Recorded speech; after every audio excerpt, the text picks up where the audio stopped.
మాతృదేవో భవ. ఇప్పుడు మనము కుజుడు మకర రాశిలోనికి జనవరి 16వ తారీఖున ప్రవేశిస్తూ ఉన్నారు. ఈ మకర రాశిలో కుజుని యొక్క సంచారము 16వ తారీఖు జనవరి నెల 2026వ తేదీ నుండి 23వ తేదీ ఫిబ్రవరి నెల 2026 వరకు కుజుని యొక్క సంచారం ఇక్కడ మకరంలో సంచారం జరుగుతుంది. దీని వలన ఏ విధమైనటువంటి ఫలితాలు రాబోతున్నాయి ద్వాదశ రాశుల వారికి అనేటటువంటి విషయాలు మనం ఇప్పుడు చర్చించబోతున్నాము. శాస్త్రీయమైన పద్ధతిలో మాత్రమే ఉంటాయి. ఇందులో కల్పితాలు, నా యొక్క భావనలు ఇందులో చొప్పించడం జరగదు. శాస్త్రం ఎంతవరకు చెప్పిందో అంతవరకు చెప్పుకుందాం మనం ఇప్పుడు.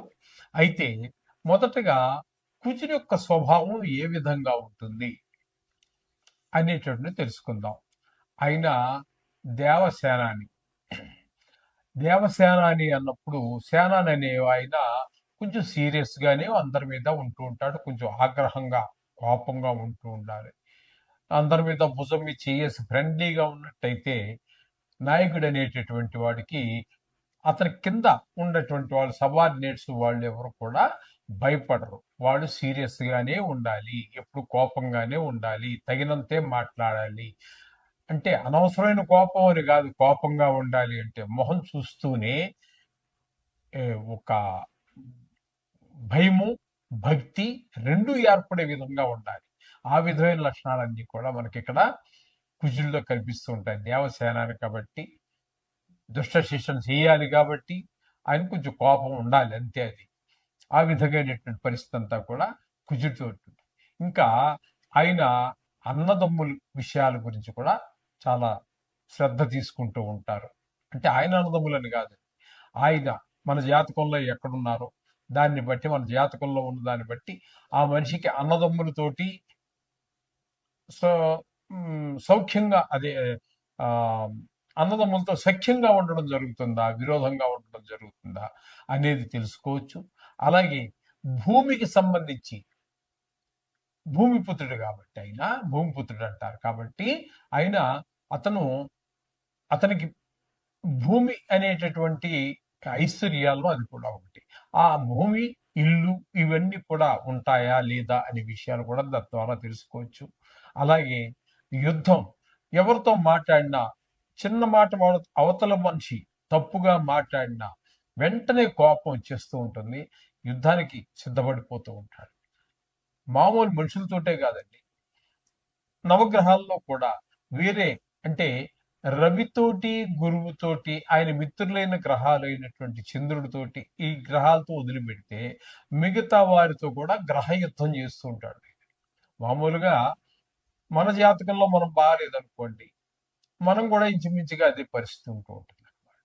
ఈ లక్షణాలన్నీ కూడా ఈ కుజుడి యొక్క ప్రభావాన్ని బట్టి అవతల మనుషుల మీద కూడా ప్రభావం పడుతూ ఉంటుంది.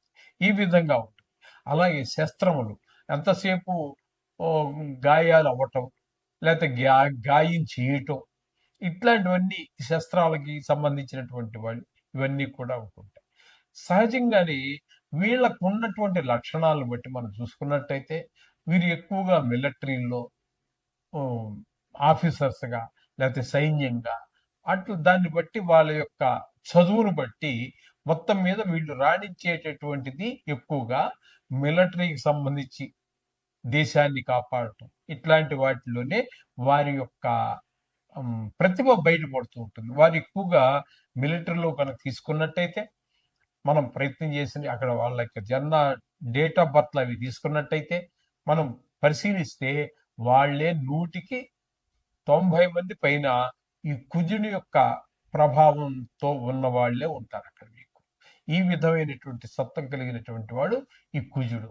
ఈ కుజుడు మన జాతకంలో చాలా విషయాల్లో, ప్రతి విషయం, సంతానం కలగటం విషయంలోను, పెళ్ళిళ్ళు అవ్వటం విషయంలోను, ఇట్లాంటి మన నిత్య జీవితం మీద, మానవుల యొక్క జీవిత విధానం మీద చాలా వాటిలో, ఉద్యోగం కూడా ఆయన కనుక దశమ స్థానంలో ఉన్నాడు అనుకోండి, చాలా మంచి ఉద్యోగం, చాలా పలుకుబడి కలిగి ఉండటము, భూములు మంచి విపరీతమైనటువంటి ఆస్తులు కలిగి ఉండటం, ఇట్లాంటివన్నీ కూడా ఆయన మంచి మంచి ప్రదేశాల్లో ఉండడాన్ని బట్టి అనేక రకాలైనటువంటి ఫలితాలు ఇస్తూ వస్తూ ఉంటారు ఆయన. ఇది కుజుడు గురించి మనం సంక్షిప్తంగా చెప్పుకునేటటువంటిది. ఇప్పుడు మనం చెప్పుకుంటున్నది ఏంటంటే, ఇక్కడ ఆయన స్వభావం కరెక్టే గాని, ఇక్కడ మనం చెప్పుకోబోయేది గోచార ఫలితాలు.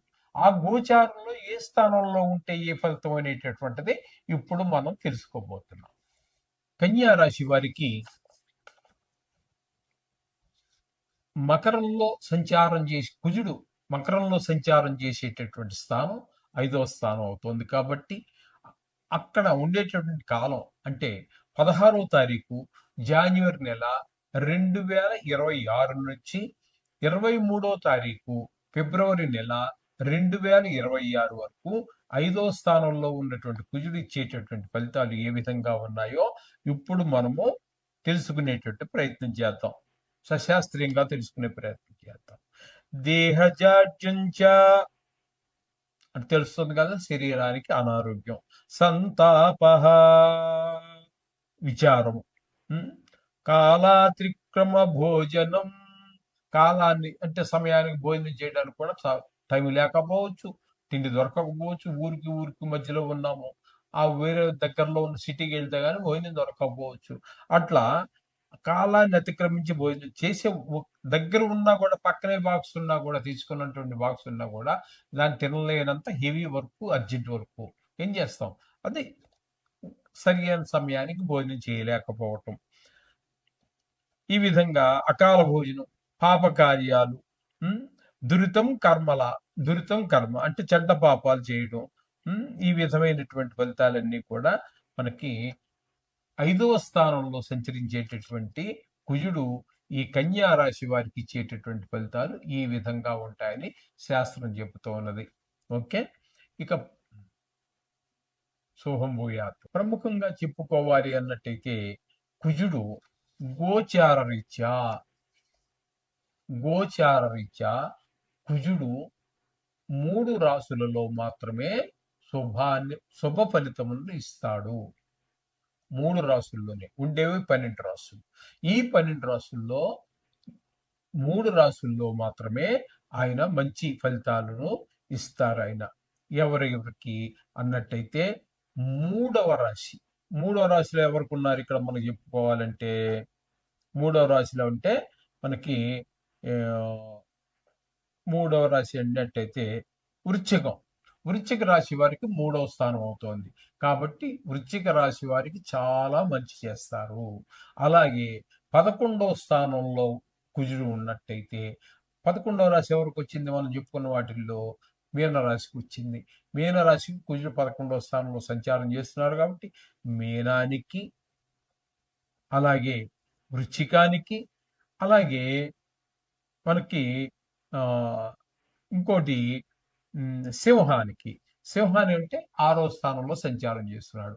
3, 6, 11 రాశులు అంటే వారికి మాత్రము కుజుడు పూర్తి శుభ ఫలితాలన్నీ కూడా అందజేస్తూ ఉన్నాడు. 3వ స్థానంలో ఉన్నప్పుడు మనం ఇందాక చెప్పుకున్నాము, మరొకసారి చెప్పుకునే ప్రయత్నం చేద్దాం. సోదరులు, ఇంట్లో మంచి మంచి సేవకులు, వీళ్ళందరూ మన సహాయ సహకారాలు అందించటం, మనం ఉద్యోగం చేసే దగ్గర, వ్యాపారం చేసే అందరూ మంచి సహాయ సహకారాలు అందిస్తూ ఉంటారు. ఆ విధంగా 3వ స్థానం వారికి, 6వ స్థానం వారికి మంచి అంటే ఆరోగ్యం బాగుంటుంది, అప్పు కావాలంటే పుడుతుంది, అప్పులు తీర్చేయగలుగుతాం. ఇట్లాంటి శుభ ఫలితాలన్నీ కూడా మనకి కలహాలు, మంచి పేరు, శత్రువులుగా ఉన్న వాళ్ళు కూడా మిత్రులుగా మాట్లాడాలంటే లాంటి మంచి ఫలితాలు ఇస్తారు. అట్లాగే ఏకాదశ స్థానంలో ఉన్న వారికి ధన లాభాన్ని బాగా చేకూరుస్తారు. ఆయన ఏదైనా పని చేసినప్పుడు అందులో మీ నైపుణ్యం కూడా బయటపడుతుంది. ఈ విధమైనటువంటి 3 రాశులకి మాత్రమే మీకు మంచి ఫలితాలు ఇవ్వబోతున్నారు. అవి ఏంటంటే మరోసారి చెప్పుకుందాం. సింహరాశి వారికి, అలాగే వృశ్చిక రాశి వారికి, మీనరాశి వారికి 3 రాశులకు మాత్రమే, మిగతా వారన్నిటికీ కూడా ఈయన ఏ విధమైన శుభ ఫలితాలు ఇవ్వజాలరు. కాబట్టి వీరందరూ కూడా రోజు మనం 2-3 సంవత్సరాల నుంచి మనం చెప్పుకుంటూనే ఉన్నాము. కాబట్టి ఈ నవగ్రహ ప్రార్థన చేసుకోండి.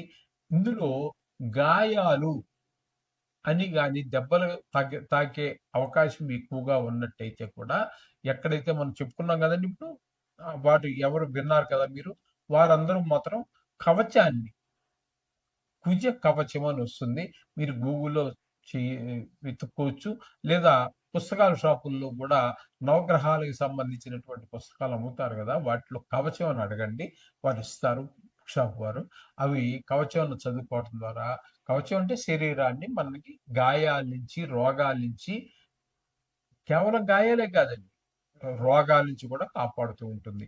ఈ విధమైనటువంటి అన్నిటిని రక్షించాలంటే కవచం చాలా బాగా ఉపయోగపడుతుంది మనందరికీ కూడా. కుజుడు అనుగ్రహం లేనటువంటి వారికి, అనుగ్రహం ఉన్న వారికి కవచం అవసరం లేదు.